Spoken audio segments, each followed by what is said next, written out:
technology fort, I'm going to be holding down the other side of the fort, right? So information literacy, learning, technologies, and library value. So the sub kind of part of my presentation is strategies for holistic library assessment. And I wanted to let you know that you can tweet my name at Char Booth if you feel like it. If not, no worries. Also, this presentation is already up on SlideShare. And there is quite a bit of like tiny text, and the screen isn't giant. So if you're a person who like wants to be able to read things, I would highly recommend that you go to slideshare.net/charbooth and actually like look at the slides a little bit more closely.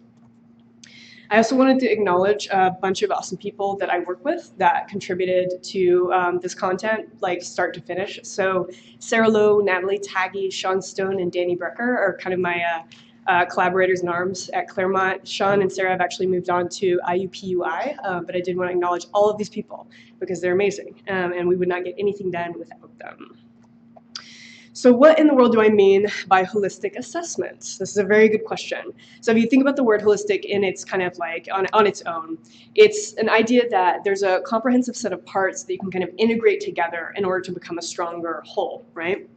And when you think about holistic assessment in terms of information literacy, libraries, and learning, what you're looking at is a type of assessment that is authentic, right? So authentic assessment is about actually evaluating the output of something, right? The student work that goes into an information literacy session, or excuse me, that comes out of one, or the types of impacts that libraries can have on their users in their real lives, or in the kind of in the flow of their actual work. So authentic assessment is work that looks at the impact of a library's work on its actual users.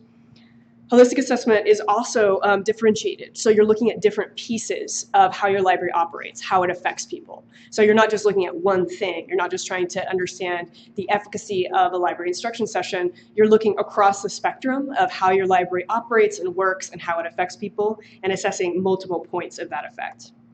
And it's integrated, and I think this is a really important point, and something that people who are looking at library data and value are trying to kind of suss out how they can work the assessment efforts that they're undertaking into the actual, I'd say, day-to-day operations of their library. So it's not apart and on the side and irritating and annoying, right? So all that dang assessment we always have to be doing, but it actually is part of the way we do things, and it informs an iterative improvement of our operations.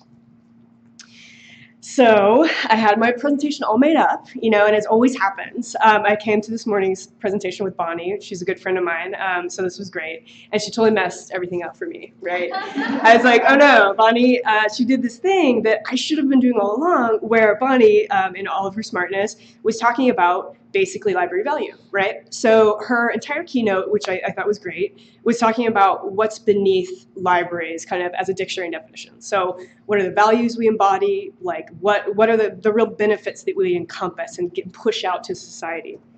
And I always look to the Library Bill of Rights to help me articulate what those are and kind of think about the deeper meaning or the broader impact of our work. And here's just a little visualization. If you've never read the Library Bill of Rights, you should. It's awesome. It's a great document. It was created basically right after World War II, when it was becoming extremely apparent that somebody was going to have to protect intellectual freedom. Why not libraries? Right. So we've got access, advocacy, openness, freedom, and inquiry being under all of our work, right? Our core values. And I put these up because I decided after Bonnie's presentation that I needed to talk about what helped me understand the core values of libraries and kind of what led me to my work as a librarian many years ago, right? So this picture is me looking like really confused at my college graduation. Being like, oh my God, I have this degree, what the H do I do with myself? Right, so Reed College was kind of the time in my life where I formed a real love for libraries in general. And the reason why I did, and you're looking at a piece of the Reed College Library right now, which is kind of our fancy like reference reading room area. And this library is absolutely beloved by the Reed College community. We live in it, we mess it up. You know, it's kind of our home and our support system and the place that we did everything. More importantly, the Reed College Library has this interesting, strange ritual that students go through when they're done with their programs, right? So we write this incredibly long, kind of like traumatic thesis as juniors and seniors, and when we're done with them, we burn them in front of the library in this like giant, that's champagne spraying, and there's like fire in the background, and it's like this very cathartic, like amazing thing that happens to you, and you're not done with your Reed College experience until you burn the thing, get covered in champagne, and you run through the library all like disgusting and dirty, like drunk, you know, like this, and the librarians are like barricaded behind the desk, being like, oh my God, what are they gonna do this time? You run through the library, you kind of like crash through the emergency door, the alarm goes off, and you're done, you're graduated, right? And so I tell that story, I always tell that story, and everyone's like, oh God, the cleanup costs, and you know, it's so terrible. But they let us do that because they knew how much we loved our library. They knew how much it meant to us to have this home, this community, and this place where we could kind of toil side by side and basically own the space, you know? So that is absolutely where I began to understand the value of libraries to my own, to my own work, to my own personality in life. And it is definitely something that it kind of influences a lot of readies, as we call ourselves, to go into library studies, to go into information science. And I've just kind of put up a screenshot of the Read Librarians Facebook page, and you may kind of recognize some of these names because they're all amazing people, and they do really good work that is very much informed by this ethic of like engagement with your library, ownership of it, and kind of like really loving the space and making it your own. And the way we made it our own was not in the typical kind of ways that we want libraries to work in student lives, right? So we want them to be places where everyone efficiently does their work and, you know, is really, really excellent, and there's never any question about, you know, student productivity or whatever. But in the Read Library, a lot of the times we were just like wasting time, right? So there were spaces where we could get together and procrastinate together and kind of, again, have some commiseration, which is number two. So a lot of times you want spaces in libraries where students can be like, oh my God, like I'm so miserable, like I got all this work to do, and eventually they'll get around to the work, but more importantly to have that kind of community space. We also wrote on a lot of things, on a lot of walls, which they kind of facilitated ways of doing that, so we would just ruin the entire building. But again, ownership, we're putting our mark on it. And we slept a whole lot in this building. So I actually accidentally spent a night in the library. It was kind of terrifying. I got locked in there and I was like, let me out, but I couldn't get out. Like it was an all-nighter that turned into kind of an all-nightmare, you know, kind of situation. But anyway, I tell you this story to kind of illustrate what I think really owning a library can be for a student. And I really do come from the academic library perspective, and I hope that I'm not alienating anyone who's in the public library realm right now, but all of these things translate, right? So everyone should own their library, whether they're a student or a public patron, or really anyone who could potentially engage with libraries in that way. The Read Library is also a space for ritual. So I want to also throw this out there as something very important that libraries do for communities and for institutions is they give people spaces to divine their own kind of ritualistic progressions through things, right? So a lot of different programs for different types of communities in public libraries, academic libraries that let students kind of do benchmarking across the course of their experience in their buildings. Very interesting. And finally, just spaces for community, building community, maintaining community, whether it's academic or social. All of these things, again, formed my own experience as a librarian, and all of them kind of inform the way that I do my work now. I'm going to get back to assessment, I promise. So just bear with me. Here's how I get back to assessment. So all of these different things, ownership, community, ritual, each one of these is an embodiment of library value. Okay, the whole presentation I'm giving is about value, how to determine it, how to communicate it, how to prove that it exists, right? So when you do go out and look for that library definition in your dictionary, and this is a relatively recent definition, and I often like kind of interrogating this definition with people when I give talks because it's a little disturbing.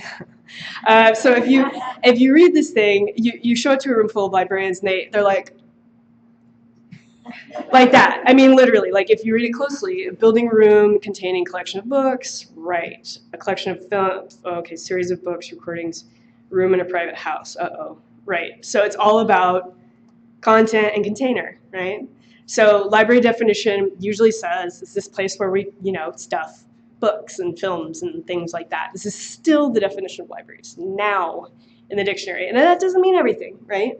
But what Bonnie was saying this morning, what I really want to kind of emphasize and give strategies for approaching through data and through assessment is that we need to focus more on proving the concept of libraries, determining what the concept underlying the building and the books and the digital space and all of that, what values do we embody? What concepts can we embody for people in order to make them buy into our institutions, support our institutions, and love our institutions like they should be loved, which is fiercely. So here I go on kind of a journey down library value, right? So how many people have actually read or skimmed or pretended to read the Value of Libraries report? Great. Okay, so this is a really excellent document, and if you just pretended to read it, I would encourage you to actually read it. I'm giving it a big endorsement here, prepared by Megan Oakleaf, who's a colleague of mine in Information Literacy Assessment Institute. She's really smart, and what she's done is she's put together a document that helps people answer the question of how do we prove our value, which is another way of saying what do we study, right? What about how our libraries work can help us demonstrate their impact practically. Again, Bonnie referenced Midwesterners are very practical, you know, so are Texans, that's what I am. Californians, not so much, but we get around to it eventually. So no matter what your kind of regional bent, this report, if you're interested in pursuing different kinds of assessment initiatives, ones that can be integrated and differentiated, like I mentioned at the beginning, this is a great source to begin. Lots of practical ideas in here, lots of links to other types of institutions that have done different sorts of assessment practically and well. So excellent read, excellent literal read. So we're looking at value. It's very important that we understand the point of proving value, right? So Megan, in this book, gives this really sobering quote about academic libraries. Again, I'm from the academic sphere, but you can just take out the word academic and it still makes sense. Academic libraries have long enjoyed their status as the heart of the university, aka community. However, in recent decades, higher ed environments have changed. Community college, can no longer rely on their stakeholders' belief in their importance. This is a really big deal. Rather, they must demonstrate their value. Does this sound familiar to anyone? Right. Yes, murmur of assent. Yes. So we are in the business now of demonstrating our value. We can no longer take for granted our status in the university or the community. It's absolutely essential that we figure out strategic ways of determining what we do, determining how that work affects people and impacts them positively, hopefully, and then also visualizing and translating that data, pushing it out to our stakeholders in convincing ways and ways that ultimately positively impact our own operations and our patrons as a result. And we do that through data, right? Good old data. Sometimes, you know, when you say the word data, people are like, oh, la, la, la, you know, it's can be its own kind of triggering or traumatic concept or word in and of itself, but what's interesting is that data helps you tell stories, data helps you improve your services. Libraries are floating in data. We have so much data going on in libraries that it's kind of epic. Like if you go to a normal kind of organization or business, a nonprofit, one of the departments or schools at your university, they do not have as much data as you. They are struggling to figure out how to collect that data now, right? Whereas we have been gathering everything from gate counts to Iliad turnaways to, you know, it's just, we have stats for everything. Our problem is we don't use them well, right? We don't take those amazing numbers and turn them into pretty pictures to throw in front of our presidents or our deans or whatever to say, this thing is working or this thing could be working better. It's all out there. And of course, there's always ways to innovate and come up with new methods for data collection and new types of studies, new types of investigation. But one thing that I want to encourage you to do is think about the numbers that are already flowing through your institution and how you might be able to use them to greater effect, to better effect. This is a universal reality and problem in libraries.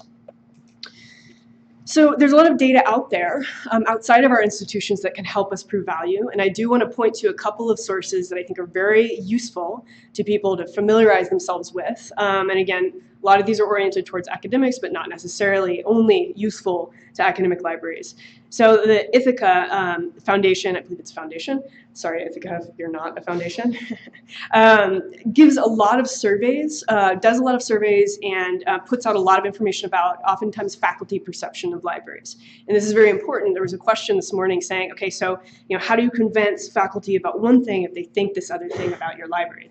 It's a great question, and I'll get there. But the important thing is that we understand what our stakeholder groups actually do think about our operations and our values and what we mean, and we can kind of go from there in a more informed way.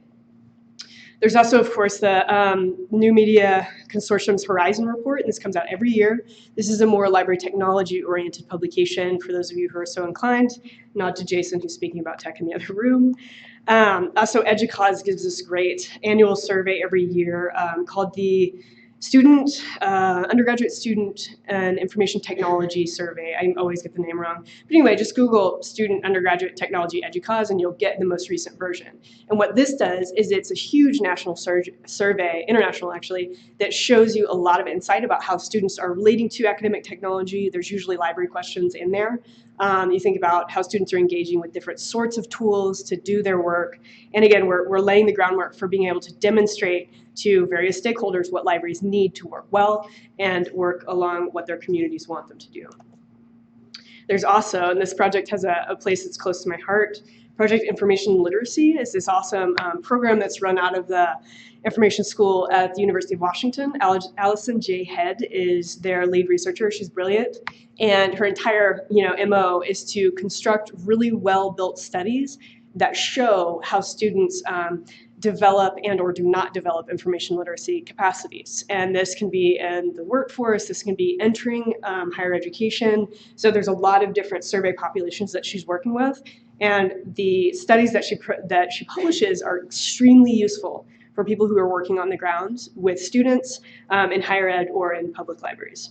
Now I want to get back to Megan Oakleaf's data report, and show a few of the ways that she suggests that academic libraries can study themselves and show value through those studies. So here's just a screenshot of one of the pages, actually page 12 in the value report, that shows that ways that libraries can investigate how they impact higher education is to look at things like student enrollment. So does the library play a role in recruitment?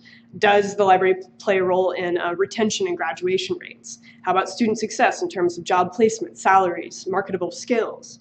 So think in your mind, how would I construct a survey or a study, or who would I need to work with to begin to determine whether these things are happening?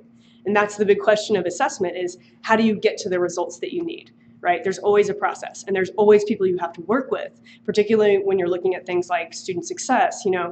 The library is not the only owner of student success on the campus. There's a lot of other collaborators out there that can bring energy to your efforts to determine value and to assess on the ground. A couple of other things I wanted to point out from the value report.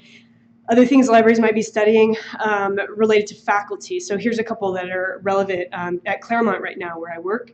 So number of grant proposals, value of grants funded. Are library resources referenced in these grants? Are they used to build these grants? How much money is flowing into the institution based on library resources in the grants? See what I'm saying? Right, so there are ways and tactics to evaluate how far library resources are spreading and what pieces of the institution are being impacted by library resources, staff, programs, services. So back to value. Value is all about determining impact, right? In order to demonstrate value, you have to be able to say, this is what happened because we existed, right? It's that simple. It's actually not simple at all, but it's that simple to say, right? It's that simple to understand. And the way I like to ask the question, another way to make it simple is to ask, if I'm thinking about my users, if I'm thinking about my stakeholders and I want to show value, I have to ask, what's in it for them, right? What's in this library for them? How can what they care about feed into how I try to understand my library's impact? And I want to talk about assessment projects kind of at a higher level right now. So if you're thinking about evaluating your library or evaluating pieces of your library, you always want to think about the end audience, right? So you're going to collect data, you're going to study something for whom? Who cares, right? What's in it for who? Like, think about it. So if you're going to do this study, you want to think about, is my audience at the highest institutional level or external? So am I a public library director trying to influence my city council to give me more dollars, right? Or is it an administrative level in my own library? Am I trying to show my dean that, I was able to achieve X number of Ys, but I could do, this much better if I just had more staff, more resources, more capacity? Down to the departmental level, I want to convince my colleagues to do something awesome. And down to the individual level. I'm collecting data in order to motivate one of my colleagues to try a new thing. Then you also want to think about when you're creating any sort of assessment initiative, what's the objective of doing this? You don't want to be doing it for no reason. So if you're going to collect data, if you're going to show an impact, what's the point of doing that? Are you looking for more resources and staff, which most of us are always, right? What's the best way to new resources is a question I ask a lot. Are you looking for recognition in the community? Are you trying to show your users, your stakeholders that you're awesome? It's a really good thing to do, right? Also, you could be trying to identify collaborative partners. If you're able to demonstrate success, perhaps you could reach out more effectively to work with other members of the community or the institution. And or are you looking for basic goodwill? Are you trying to show your community that you're effective so that they like you, right? So another form of recognition. So we want to think about our objectives, and we want to think about the outcomes of conducting this work, doing this assessment, figuring out this data and communicating it. So are we going to be heightening our reputation? Is that what we're after? Are we going to be proving our effectiveness or even challenging our effectiveness, which is sometimes the risk you put yourself at when you do evaluative work? You could actually discover that you're not as awesome as you thought, which is sobering but useful. Are we going to be able to demonstrate our impact on student success or our worker success or whatever you want to put that as? And or do we simply want to know, this is a very valuable thing to know, how satisfied our patrons are with our services? So that is an absolutely essential question for libraries to be asking. A lot of us have a lot of ways of determining that, but there's almost always another way of determining whether or not people are satisfied and how. So after that extremely long introduction, I'm now going to go back to the concept of holistic assessment and dig a little bit deeper into on-the-ground projects that my colleagues and I have developed at Claremont to do this thing, to identify stakeholders, to create research methods and studies that work in order to show how we're doing, to communicate our value, and sometimes to challenge what our normal existing practices are. So the first way I'm going to do that is to talk a little bit more about what holistic assessment looks like on the ground. That's a little tiny screenshot of a very great student paper that my colleagues and I did this huge research study on a bunch of first-year student papers, right? So I don't know how many of you have ever graded like first-year comp papers. Ha ha ha ha ha. Woo! Yeah. But the point of grading those first-year comp papers with, in our case, a rubric is determine where students are. What are their information literacy competencies before and after we teach, we teach them or work with their faculty, right? And the value of rubrics that I'm going to talk about is that it's actually not just numbers. You're looking at more kind of qualitative aspects of the student work. It makes it much more enriching, much more interesting. And for those librarians who are doing the work, doing that holistic, authentic assessment, they get to see what actually happens after they teach an information literacy class. A lot of times we're kind of cut off from those actual outcomes. We go in, we do a one-shot, and we wonder what happened. So another benefit, beautiful benefit of assessment of this nature, where you're really looking at student output for a purpose, is that you begin to see your own influences on the way students think and write and information literate. Another initiative that we do at Claremont that I'm going to talk about is kind of the second piece of holistic assessment that I want to kind of lay out and discuss for you is this big curriculum mapping project. It's a little tiny screenshot of the visual curriculum mapping approach that we use. I'm going to go into it in more detail in a minute, but suffice to say that this mapping kind of effort that we do is the other side of the holistic assessment picture. We've got a lot going on, so we need to be able to look at our institutions from a high level, not just at individual student papers, but look at all of our subjects and all of our departments and say, are we actually teaching what we should be teaching? Do we actually know who our faculty are and what our students are asked to do? So those are the really important questions that we're asking through these two projects, which I'm going to talk through now. So to begin with rubrics, all a rubric is basically a roadmap that's customized to a particular learning experience that says, hey student, like to be excellent, you would look like this. Hey student, to be not excellent, you would look like this. And then there's this nice middle area that you're probably going to be in because everyone's average, right? So that's all a rubric is. You're telling people in real time, in reality, kind of base terms, what good work and not so good work looks like. At the Claremont colleges, we are one library that kind of like butts up against 7 institutions. We're the only library for each of those independent colleges, which means that we have a lot of different kind of collaborators, a lot of different populations and communities that we have to understand and work with very efficiently. And we also have to be able to effectively advocate to each one of those 7 overlords and ladies, that we should exist. Yes, very much we should. And that perhaps we even would, benefit from some more resources, hire some more awesome staff. You see where I'm going with this? So what we've done at Claremont, and again, my focus is information literacy education. It has been for a long time. So these assessment projects that I'm talking about are kind of rooted in IL teaching and learning, but they have a lot of tendrils to other types of library services. In order to build a foundation at Claremont for what to assess on a part of our students and faculty, we had to say, well, information literacy is this. So this gets down to what are we assessing? It's really hard to assess something if you haven't defined what it is. So very important to determine what your library means by something like information literacy, student success, faculty success, community success, all of those things. Because when you create that kind of baseline, then you can find different ways of getting data to prove or disprove what that baseline is. So we went out and we created this definition, which set us up, again, for both structuring our teaching and structuring our assessments.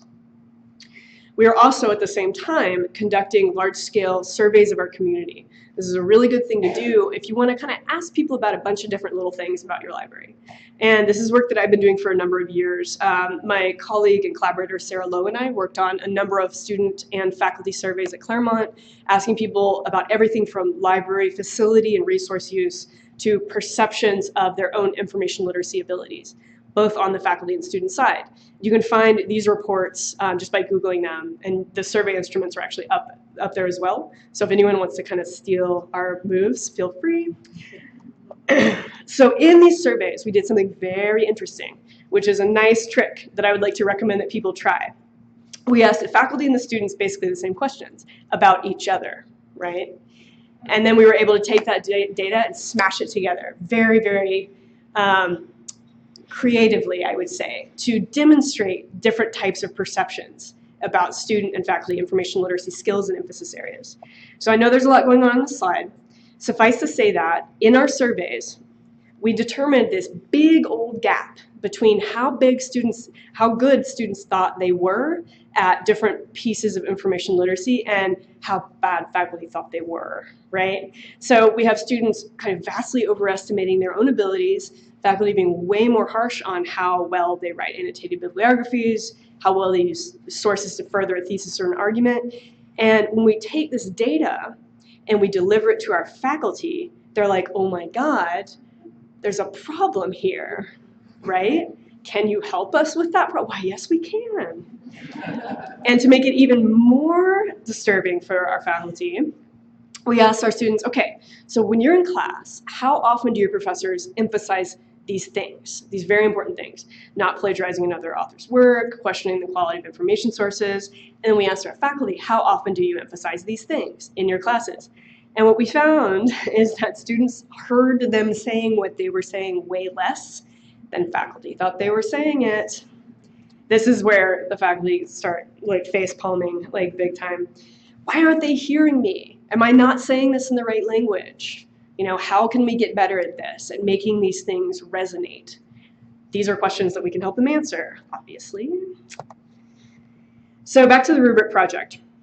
Once we were able to determine, using that faculty data, using that kind of like demonstration of gap between student and faculty IL perceptions, we needed to go back to student work and actually evaluate their actual work, right? So a lot of times people criticize surveys because it's all perceptions. It's not necessarily grounded in reality. It's how often people think they do something or how well people think they do something. That's not the same as how well they actually do something or how frequently they use it. So the rubric that was actually we adapted from this awesome rubric that was created at Carleton College. So I want to pull out and acknowledge their original contribution to this object. They were really generous and gracious, letting us kind of adapt and tweak their own instrument. And that's just a side note.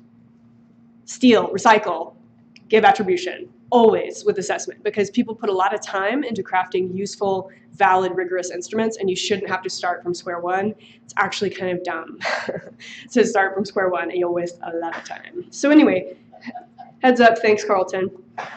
What we did, we took that rubric, which we put through multiple kind of versions, right? So we tested the rubric, we talked to faculty about the rubric, we said, do you have suggestions about how we could better articulate what information literacy looks like in student work in terms of attribution, evaluation of source materials, et cetera. They gave us great advice, and we versioned it, and we ended up with this thing that was really robust.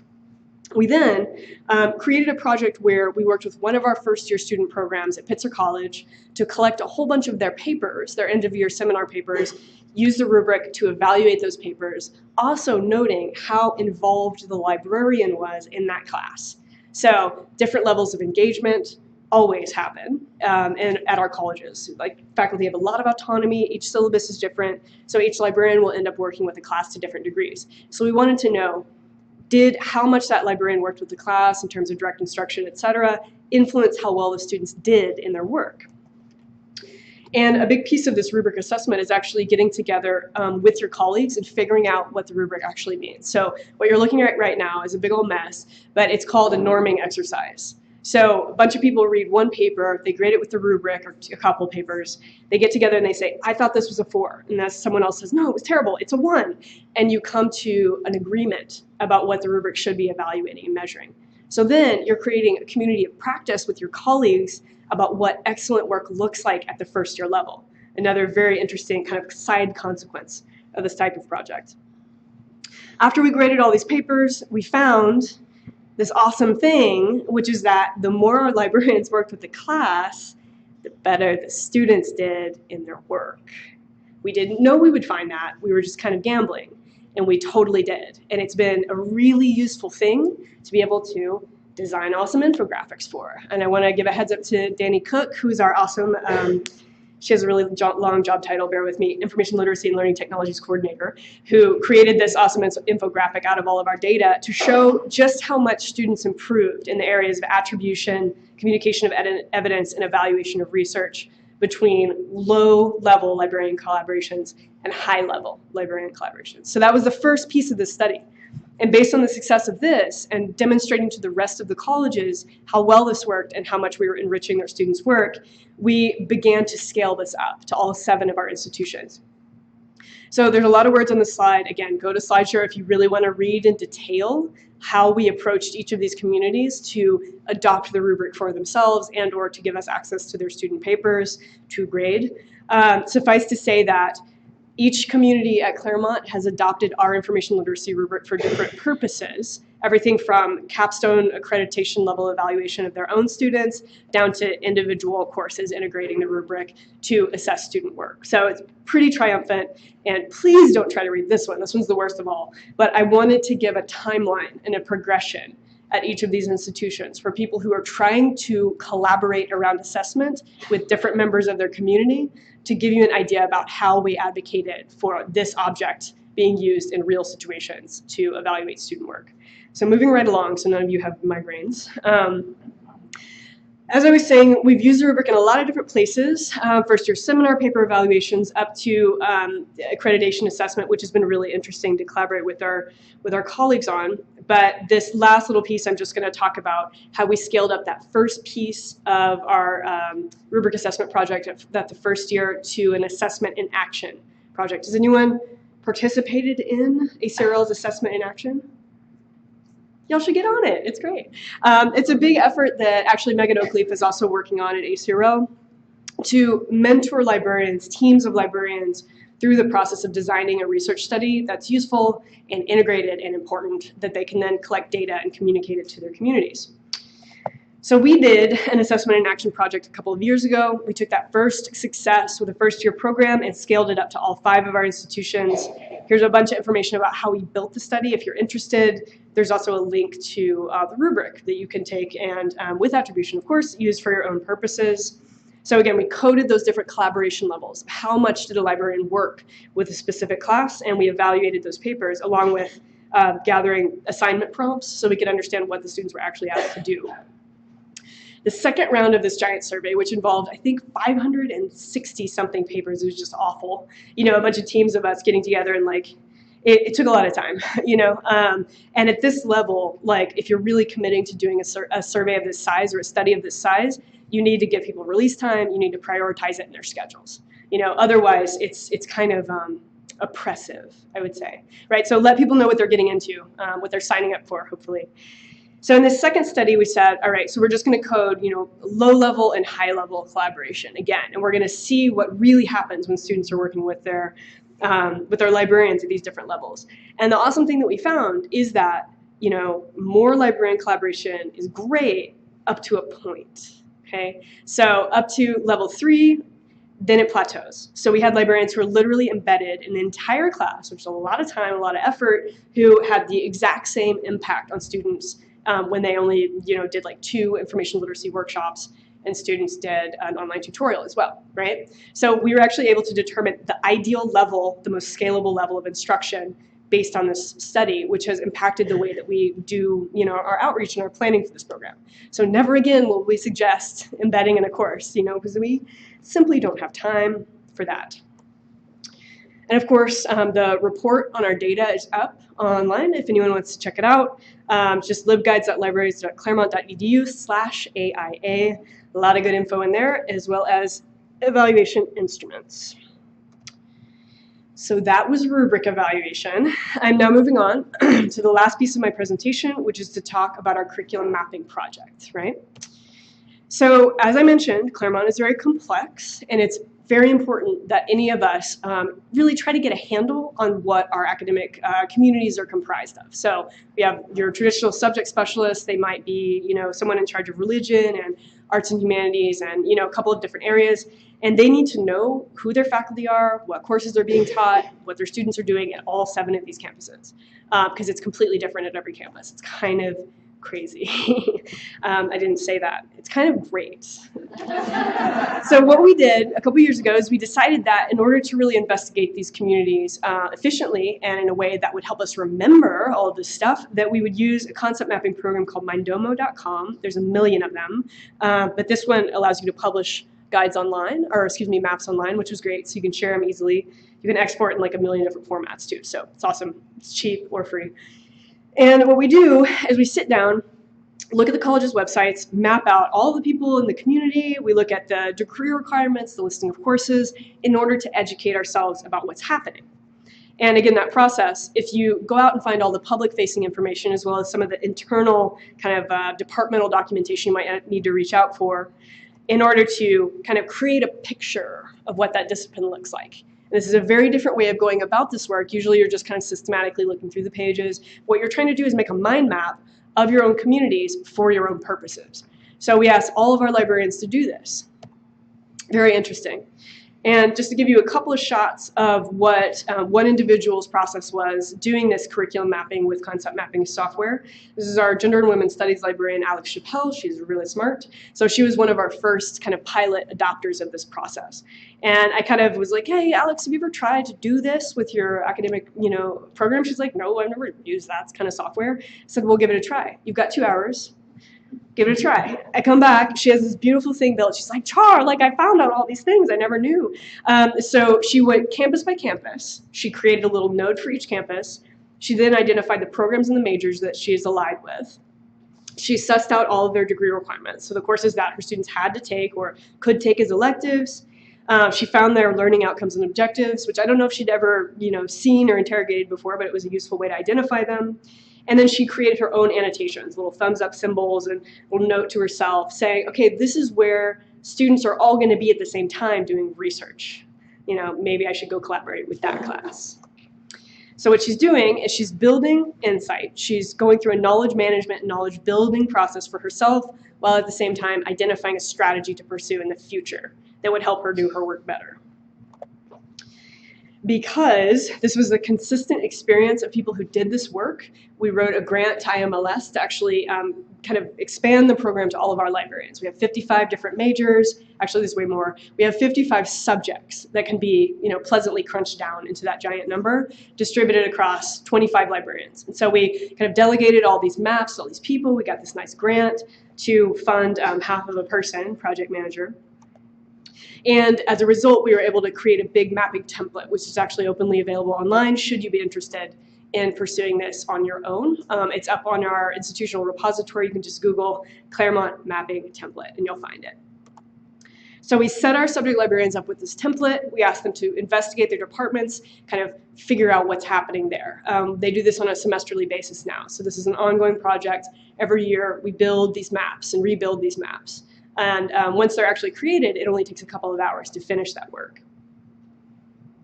So here I have a screenshot of one of my colleagues, Sarah Lowe, again, identifying the core courses in her American politics government sequence and saying, through little annotations, did I actually work with that class? And should I be working with that class in the future from a strategic perspective? So instead of reactively just accepting every class request that comes her way or asking every single faculty member in the institution if she can teach for them and then probably losing her mind, she says, here's where my efforts are best directed. And that's kind of what we're operating on right now. So we are trying to empower our librarians with a plan of attack, a plan of approach. So by investigating their communities, by determining when these research-rich experiences happen, they're better equipped to say, hey, faculty, this is what I think would be the best plan and approach for your students in terms of information literacy instruction. We're also able to create these very interesting conversations among subject faculty from across the colleges based on these maps. So we create these maps. They're very unusual, kind of bird's eye view resources of our consortium. Of course, no one else is doing that at the consortium because the library's right in the middle. We care about the whole thing, you know, which is the same for any library. We care about the whole community, not just our little piece of it. And so we organize these events for our faculty to get together and say, oh my God, like I had no idea that we were both teaching the same class on different campuses on the same thing at the same time. Maybe that's not a great idea, right? So it was that kind of thing that started to happen. We had faculty integrate us very richly throughout different degree programs like chemistry. Because of the mapping forum we had in chemistry, our information literacy program has completely transformed with them from start to finish, different sorts of integrations of assessments and assignments and librarian workshops. So that was really amazing, down to, oh my God, that looks like a mess. We need to do a program review. Thank you for humiliating us, right? So that was a direct quote from the politics forum. But it was a true thank you. It was like, wow, we really haven't looked at our program in a long time in order to make it more rational. So I have, over the last 40 minutes, attempted to take two really practical scenarios that my colleagues and I at Claremont have undertaken to go through this process of determining value and demonstrating impact from very different angles. And what I think the value of doing these types of studies are, identifying what you should investigate and how you can communicate it well, is that you are investigating your own value with an open mind. So you're not necessarily assuming that you're doing the most awesome stuff. You are thinking about how you could be doing those things better and proving to yourself how, you know, additional strategies that you might take. Moreover, of course, because this is the whole talk, what the whole talk's about, you're demonstrating impact to your stakeholders. I'm in administration now, so this is basically all I think about. How do I demonstrate impact to our stakeholders? It's a profoundly important question. And finally, always get better at what you're doing. Data shows you how you can improve. Data shows you where you succeed and where you're not maybe so successful. So if we're talking about value, we always have to be looking at the different side of the coin, the opposite side of the coin. What is the impact that we are actually creating on our communities, on different pieces of our communities, and how can we investigate what that impact looks like using good, strategic and reliable tools and move forward from there. That was my talk. Thank you.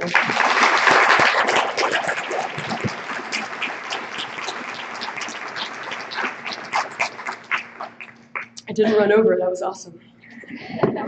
We've got 7 minutes for questions. Does anyone have one? Yes. I have a quick question. You talked about grants and pulling data, finding out how they use library resources and grants. How would you do that? Well, there's different ways. You can actually be involved in the committee who's writing a grant and determine if the library can provide cost share with any of its resources to the grant, right? So that's one interesting thing, right? You can actually show a subscription as a cost share mechanism. Right? Do you see what I'm saying? So what about the grants that we're not participating in? The grants that you're not participating in, what you can do is read the actual grant applications or final reports. Usually they have to be public, or you could reach out and request them and determine if any of the research kind of associated with the grant came from your own resource base. So that's one very reliable way of doing so. In order for these people to do this work, they have to have access to this thing that we provide. So that's a way to go about showing that grant impact. Yeah. Other questions? In the back, yes. You mentioned that level 3 participation sort of plateau. Yeah. What was the successful level 2 integration as far as I know? Level 2? Yeah. Um, That was the most. Level 3 is the most useful. And you can actually, my colleagues and I have published a couple of articles on this by this point. So we published one in, look at me, I'm like reading my slide to figure out where it was published, College and Research Libraries on the PITSR collaboration. And we've got one coming out in Portal on the 5-college collaboration that explains in a lot of detail what the different levels of collaborations look like, including scenarios from specific librarians who were doing this different type of teaching. So at the level 3, what it tended to look like was a conversation between the librarian and the faculty member about the syllabus and how the assignments were constructed. That was a really important piece. So a level 3 collaboration would have to have that some degree of kind of communication between librarian and faculty about the course and the role of information literacy in the course, then 2 workshops, and the use of an online library tutorial that was kind of like an IL basics kind of thing. Like, here's how you search the catalog, blah, blah, blah. So then you'd have like a teaching focus workshop and then a research hands-on workshop. That seemed to be like the magic cocktail. Whereas if you kind of went over and above that, the course evaluations actually started to go down. And we also, and this is something I didn't talk about, which is a very unusual kind of side effect that we noticed, the course evaluations that were happening in addition to the rubric evaluations had absolutely no correlation to student learning at all, right? So you'd have a person be like, that was the best thing ever, you know, I really love my librarian, and then their papers would come out and there wasn't much change. So how well you do in the classroom does not translate, or how much people like what you did in the classroom does not translate necessarily to student learning. And that was, I mean, I always assumed, but we had never really tried to prove it before. Other questions? As I drink my chamomile tea? Yes, in the back. A number of us come from relatively small liberal arts colleges, where we have a staff, in my case, of 2 librarians. Bless your heart. And so,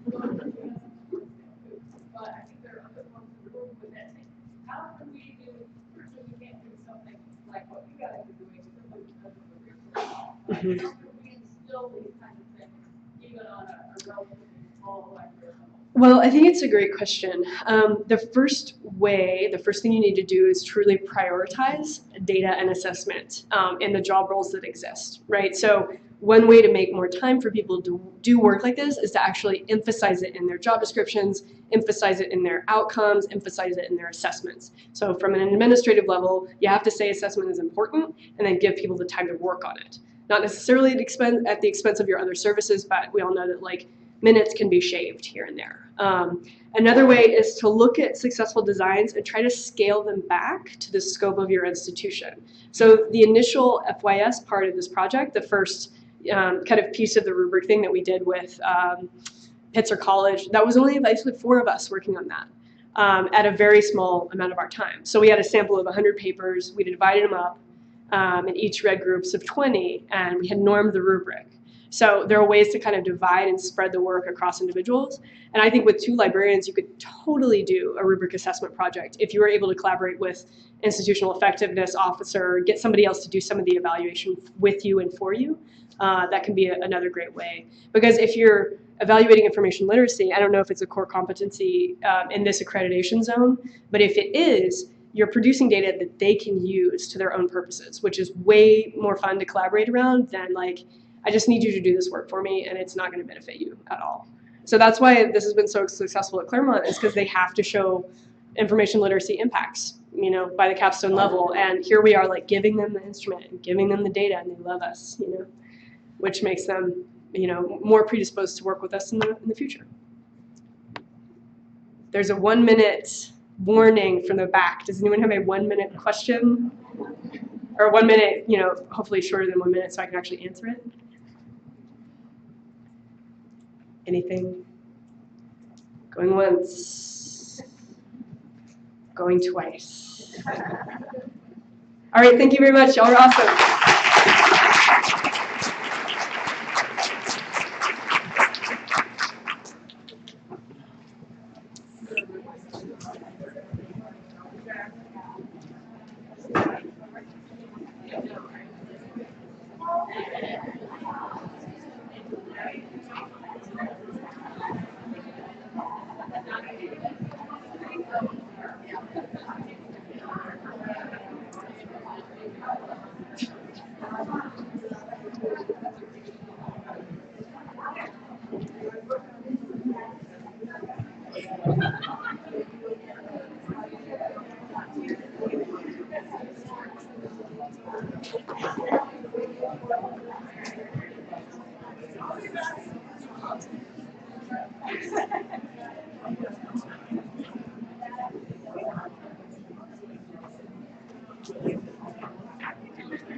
So I just dragged to the desktop the PDF is the best thing, I think.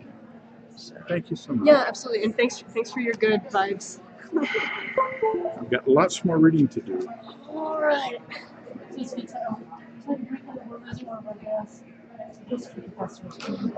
Oh, really? So which one is Dale? And he was working I think I just so much time to get all of you. Please do, most people try to figure out how it all works. Now, you made it very good. So there's a really interesting habit.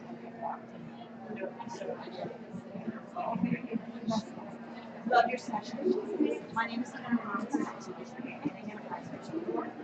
Yes.